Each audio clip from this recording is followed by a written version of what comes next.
So then do you think that some of the questions asked right now about the labor markets, are they on point in terms of, potential concern? I mean, we obviously have seen a variety of companies come out and say that they were going to cut their labor force. But to a degree, that may even be companies that kind of overshot at the heights of the pandemic, especially the tech companies, that are just kind of right sizing at this point. Yeah, well, there was a lot of labor hoarding, not only by the tech companies, but by many others, because all they heard about is impossible to hire, impossible to hire. If you get someone a warm body, you keep them. And I think there was overhiring. And one of the reasons why I think there was overhiring is we take a look at the productivity statistics in the first half of the year. They were the worst 6-month productivity statistics in 75 years. They were hiring a lot of people. They were training them. The people weren't working effectively. When the economy slows, they could, and if they see a labor market out there, they could start getting rid of these excess people quite quickly. And we really could see a rapid softening of the labor market as they realize that they don't have to hoard labor anymore. What's your message then to equities investors for next year with all of these potential impacts on the table? I think we've seen the low, either in June or October, sort of a double low. We do have some wild cards that are being thrown in, particularly China now, which I think is a significant issue.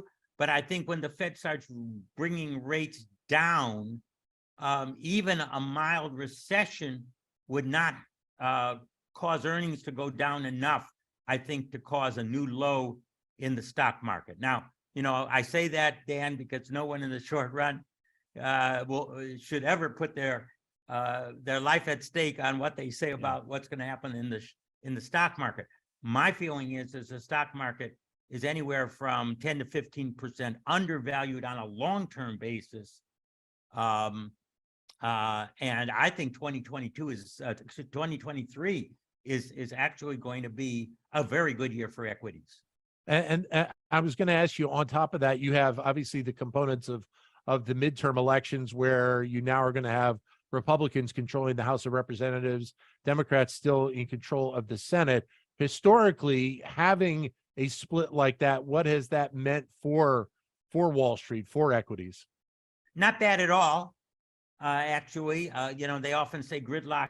Wall Street likes gridlock because they think the government interferes too much with business. So if they don't get a lot of things done, except for, of course, national emergencies, that isn't a bad thing. I think, of course, everybody is going to be positioning towards 2024, those elections.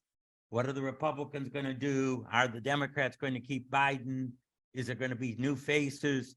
I really think that is going to be the most interesting political events of the next 2 years. The fact that Dems keep the Senate, they will get some appointments, perhaps no Supreme Court justices in these 2 years, no pending retirements there, but some federal judges, some commissions, appellate judges, et cetera, and so on.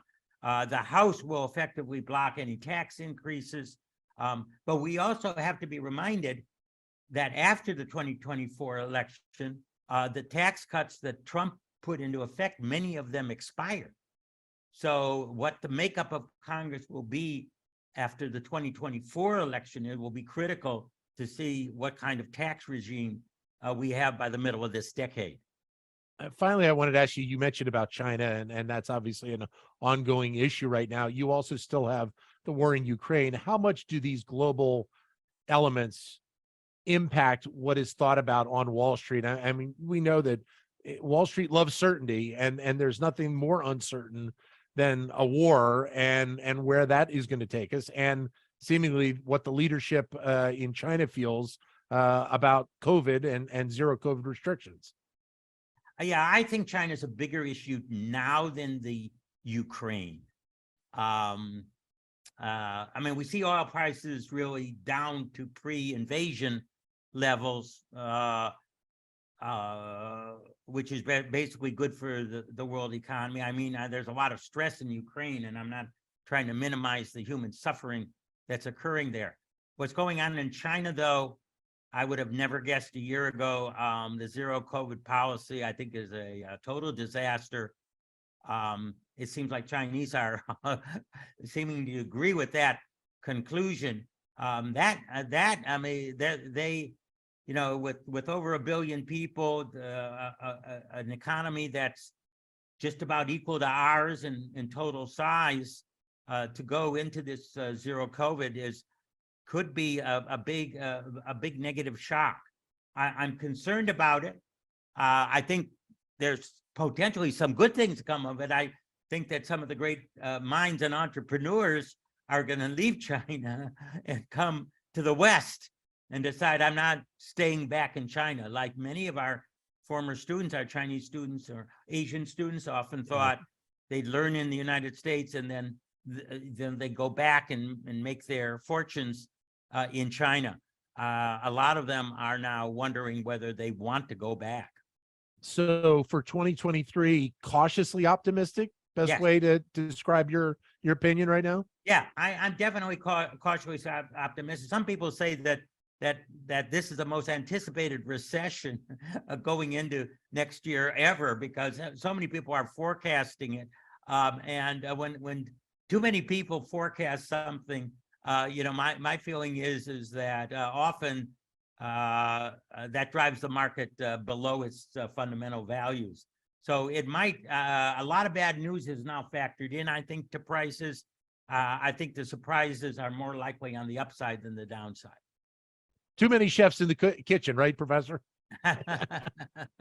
Well, they Jeremy, often say the stock market climbs a wall of worry. yeah. So if you wait for the skies to be blue to invest, you will never invest.